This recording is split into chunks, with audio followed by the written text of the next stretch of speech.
마가복음 1장.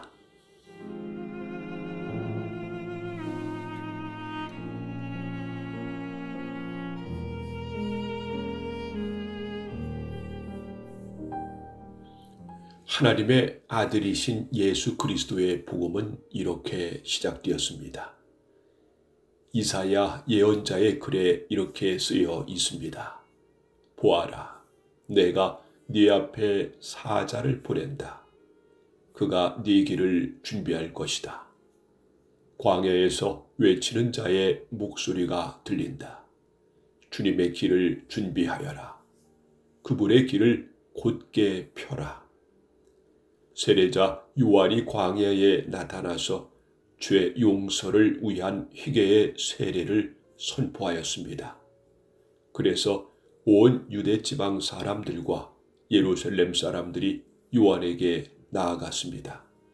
그들은 자신들이 지은 죄를 고백하고 요단강에서 요한에게 세례를 받았습니다. 요한은 낙타털로 만든 옷을 입고 허리에는 가죽띠를 띠고 메뚜기와 들꿀을 먹었습니다. 요한은 사람들에게 이렇게 선포하였습니다. 나보다 더 강하신 분이 내 뒤에 오신다. 나는 그분 앞에 꿇어 앉아 그분의 신발끈을 풀기에도 부족하다. 나는 너에게 물로 세례를 주지만 그분은 너에게 성령으로 세례를 베푸실 것이다.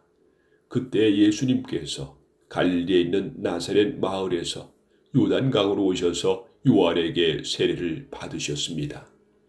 예수님께서 물에서 나오실 때 하늘이 열리는 것을 보셨습니다. 그리고 성령님께서 비둘기처럼 자신에게 내려오는 것을 보셨습니다. 하늘에서 너는 내 사랑하는 아들이다. 내가 너로 말미암아 매우 기쁘다라고 말하는 소리가 들렸습니다. 곧 성령님께서는 예수님을 광야로 내보내셨습니다. 예수님께서는 40일 동안 광야에서 사탄에게 시험을 받으셨습니다. 그때 들짐승들과 함께 계셨는데 천사들이 와서 예수님을 돌보아 드렸습니다. 요한이 감옥에 갇힌 뒤 예수님께서는 갈릴리로 가셔서 하나님의 복음을 전하셨습니다. 예수님께서는 때가 되었다. 하나님 나라가 가까이 왔다. 회개하고 복음을 믿어라 하고 말씀하셨습니다. 예수님께서 갈릴리 호숫가를 지나가시다가 시몬과 그의 동생 안드레를 보셨습니다. 그들은 어부였는데 호수에 그물을 던지고 있었습니다. 예수님께서 나를 따르라. 내가 너희를 사람을 낚는 어부로 삼겠다 하고 말씀하셨습니다. 그러자 시몬과 안드레는 얼른 그물을 놔두고 예수님을 따랐습니다. 예수님께서 조금 더 가시다가 세베대의 아들 야고보와 그의 동생 요한을 보셨습니다. 그들은 배에서 그물을 깁고 있었습니다. 예수님께서 그들을 부르시자 그들은 아버지 세베대와 일꾼들을 배에 남겨두고 예수님을 따라 나섰습니다. 예수님과 제자들이 가버나움으로 가셨습니다. 안식일에 예수님께서 희당에 들어가셔서 가르치기 시작하셨습니다. 거기에 있는 사람들이 예수님의 가르침을 듣고 놀랐습니다. 그것은 율법 학자들과는 달리 예수님께서는 권위 있는 분처럼 가르치셨기 때문입니다. 희당에 더러운 귀신이 들린 사람이 있었습니다. 그가 소리쳤습니다.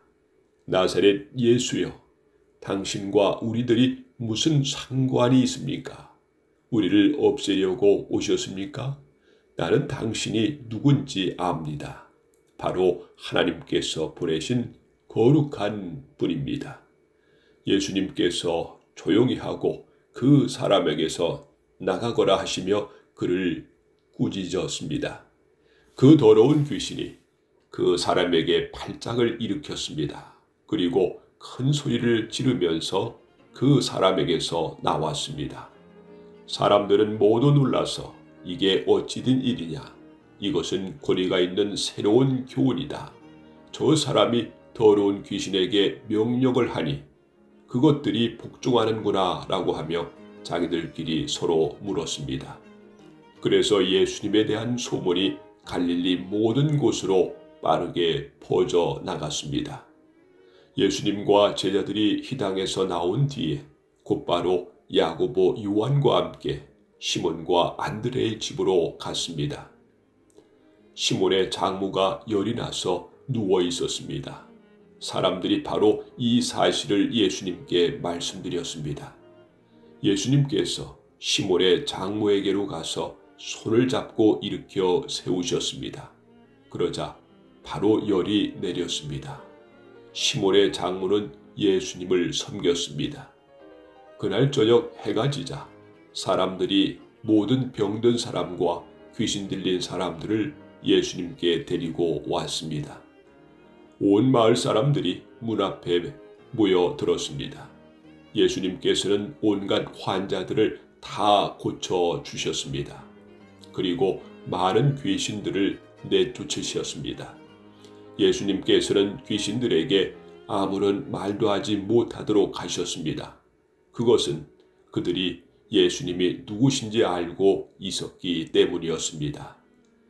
어두움이 채 가시기 않은 아침에 예수님께서 일어나셨습니다. 그리고 조용한 곳으로 가셔서 기도하셨습니다. 시몬과 그의 친구들이 예수님을 찾으러 왔습니다.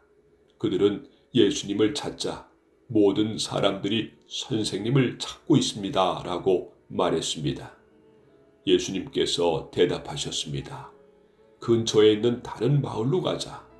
거기서도 내가 전도할 것이다. 내가 바로 그것을 위해서 왔다. 예수님께서는 갈릴리 모든 곳을 다니셨습니다. 희당에서 말씀을 전하시고 귀신들을 내쫓으셨습니다. 어떤 문둥병 환자가 예수님께 와서 무릎을 꿇고 간청했습니다. 선생님께서 원하시면 저를 깨끗하게 하실 수 있습니다. 예수님께서 그 사람을 불쌍히 보셨습니다. 그래서 손을 내밀어 그를 만지시며 말씀하셨습니다. 내가 원하니 깨끗해져라. 그러자 바로 문둥병이 떠나고 그가 나았습니다. 예수님께서 그에게 단단히 이르시고 보내셨습니다. 아무에게도 이 일을 말하지 마라.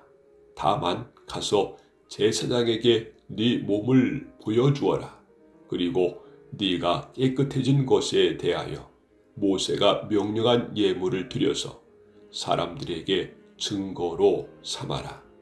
그러나 그 사람은 가서 이 사실을 주저하지 않고 말하여 소문을 냈습니다. 그래서 예수님께서는 마을에 들어가실 수 없을 정도가 되었습니다. 예수님께서는 사람이 없는 곳에 머무르셨습니다. 그래도 사람들은 예수님이 계신 곳이라면 어디든지 상관하지 않고 사방에서 몰려들었습니다.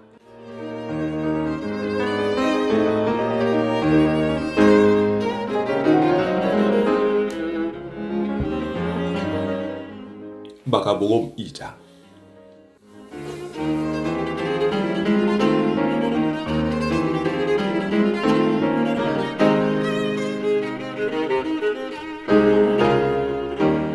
며칠 뒤에 예수님께서 가버나움으로 돌아오셨습니다. 예수님께서 집에 계시다는 소문이 퍼졌습니다. 그러자 많은 사람들이 모여들어 가득 찼습니다. 심지어 문 밖에도 서 있을 곳이 없었습니다. 예수님께서 그들에게 말씀하셨습니다. 4명의 사람들이 예수님께 중풍병 환자를 데리고 왔습니다. 이들은 사람들 때문에 예수님께 들어갈 수가 없었습니다. 그래서 예수님이 계신 곳에 지붕을 뜯어냈습니다.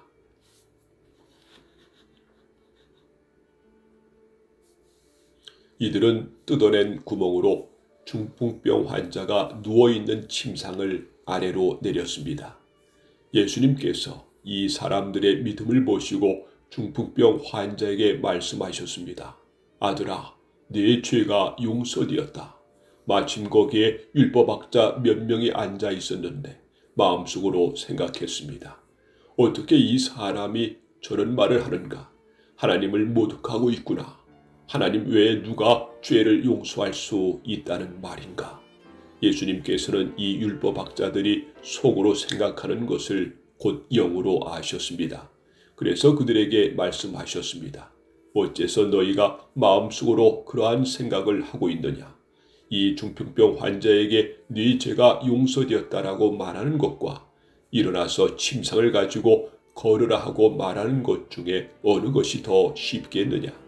그러나 인자가 세상에서 죄를 용서할 수 있는 권세가 있다는 것을 너에게 보여주려고 그랬다. 예수님께서 중풍병 환자에게 말씀하셨습니다. 내가 네게 말한다. 일어나 침상을 가지고 집으로 가거라. 중풍병자는 일어나 침상을 들고 모든 사람이 보는 앞에서 걸어 나갔습니다. 사람들이 놀라서 하나님께 찬송을 드렸으며 우리는 이와 같은 일을 본 적이 없다라고 말하였습니다. 예수님께서 다시 호수로 가셨습니다. 많은 사람들이 예수님께 나왔고 예수님께서는 그들을 가르치셨습니다. 예수님께서 호숫가를 걸으시다가 알페오의 아들 레위가 세관에 앉아 있는 것을 보셨습니다. 예수님께서 그에게 말씀하셨습니다. 나를 따라오너라. 그러자 레위는 일어나서 예수님을 따랐습니다. 예수님께서 레위의 집에서 식사를 하고 계실 때였습니다. 여러 세리들과 죄인들이 예수님과 그 제자들과 함께 식사를 하고 있었습니다. 왜냐하면 이러한 사람들이 예수님을 많이 따랐기 때문입니다. 바리새파 율법학자들이 예수님께서 세리들과 죄인들과 함께 식사하시는 것을 보고 제자들에게 물었습니다.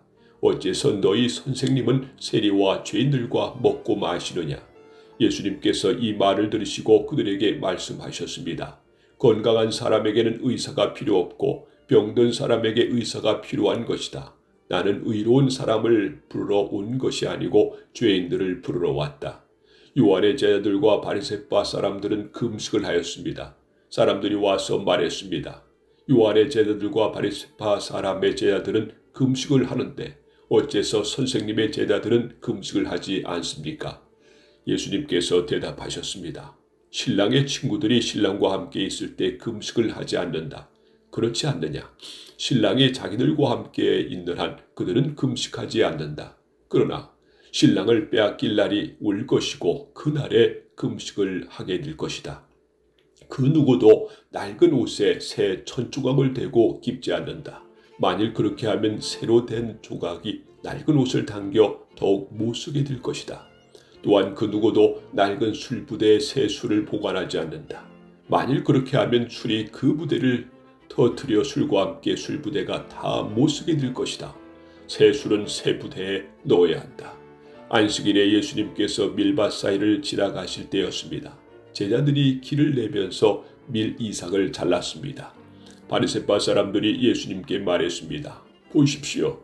어째서 선생님의 제자들은 안식일에 율법을 어깁니까? 예수님께서 대답하셨습니다. 다윗과 그 부하들의 배가 고파 먹을 것이 필요했을 때 다윗이 어떻게 했는지 읽어보지 않았느냐? 아바아달 대제사장 때 다윗이 하나님의 집에 들어가서 하나님께 바친 빵을 먹었다. 이것은 제사장 외에는 먹을 수 없는 것이었다. 그러나 다윗은 그 빵을 자기와 함께 있던 사람들에게 주기까지 했다. 예수님께서 바리새파 사람들에게 말씀하셨습니다. 안식일은 사람을 위해 생긴 것이지 사람이 안식일을 위해 생긴 것이 아니다. 그러므로 인자가 안식일의 주인이다.